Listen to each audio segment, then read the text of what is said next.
The extensor tendons to the foot come from the small muscles in the front of the leg. The two main extensor muscles are the extensor hallucis longus muscle, EHL, and the extensor digitorum longus muscle, EDL. The tendons from these muscles cross the front of the ankle, pass across the top of the foot, and attach into the big toe and lesser toes. When you walk, your body uses the tendons to pull the foot upward and work with the Achilles tendon and calf muscles to pull the foot back down toward the ground. Extensor tendinitis occurs when these tendons on the front of the ankle to the foot become overstressed and inflamed. The most common factors that cause extensor tendinitis are excessive tightness of the shoes or laces, overexertion during exercise, and falling of the foot arch. You can test to see if you have extensor tendinitis by flexing your foot downwards. Have something or someone provide resistance to the top of your toes, and try to pull the toes upward against the pressure provided. If you encounter any pain along the top of your foot or along the tendon, it's most likely extensor tendinitis. Treatment options include calf muscle stretching and oral anti-inflammatory medications. More severe cases of extensor tendinitis may include surgery. For long-term treatment and some prevention, podiatrists may recommend custom or non-custom orthotics.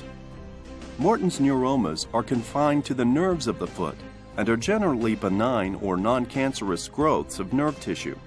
They are most commonly found between the third and fourth toes. The condition may occur as a result of irritation, injury, or repetitive stress. It involves a thickening of the tissue around one of the digital nerves leading to the toes, causing sharp burning pain, stinging, or numbness, usually in the ball of the foot. Other common symptoms include radiating pain from the ball of the foot to the toes, tingling in the toes, or a sudden shooting pain in the forefoot. A full examination by your podiatrist before beginning any training program or participating in sports activities, along with their recommendation of proper shoes, proper stretching, and a comprehensive warm-up routine, is by far the best course of action to prevent the occurrence of Morton's neuroma. Upon examination, your podiatrist may feel the characteristic click, referred to as Mulder's sign, and the interspaces between the toe bones will often be tender, leading to the final diagnosis.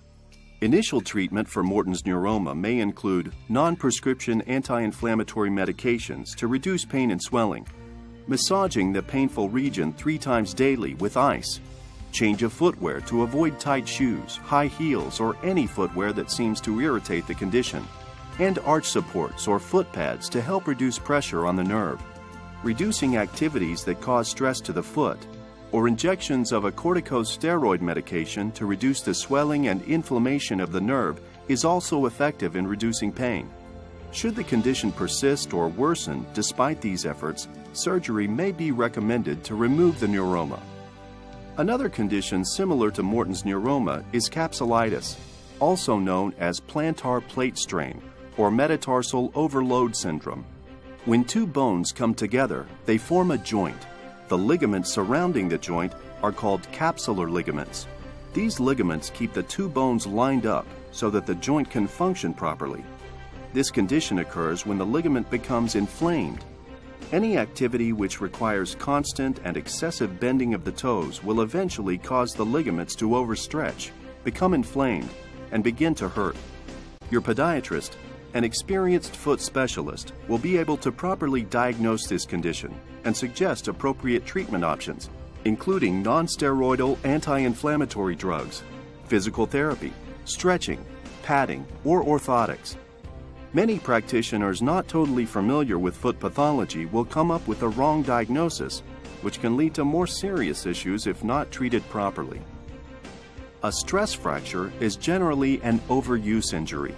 It occurs when muscles become fatigued or overloaded and cannot absorb the stress and shock of repeated impact. Fatigued muscles transfer that stress to the nearby bone, and the result is a small crack or fracture in the bone. Increasing the time, type, or intensity of exercise too rapidly is another cause of stress fractures to the feet, as is wearing improper footwear. Decreased bone density can also increase in the risk of stress fractures, particularly in women. The best treatment for a stress fracture is rest. If the prescribed amount of rest isn't taken, chronic problems such as larger and more persistent stress fractures can develop. Re-injury is also more likely, and the stress fracture might never heal properly. The best way to prevent stress fractures is progress slowly in any sport or physical activity.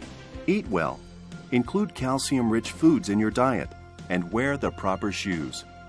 If pain or swelling begins, immediately stop the activity and rest for a few days.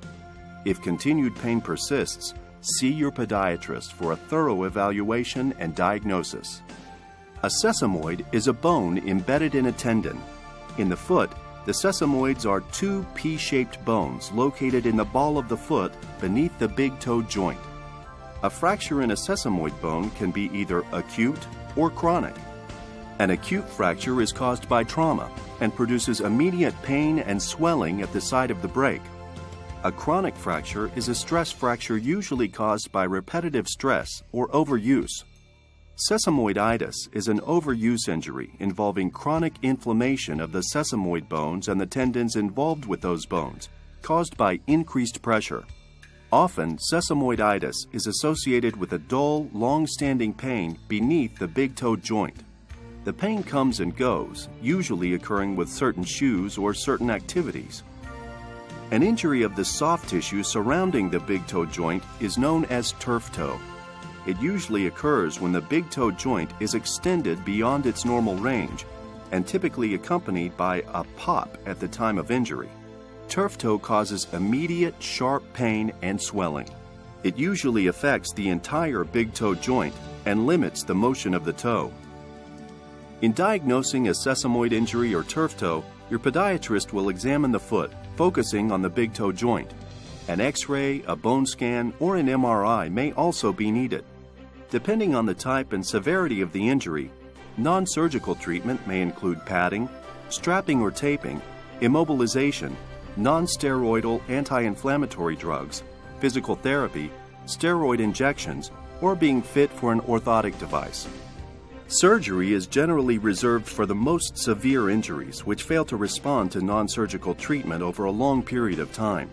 In these cases, your podiatric surgeon will determine the type of procedure that is best suited to the individual patient.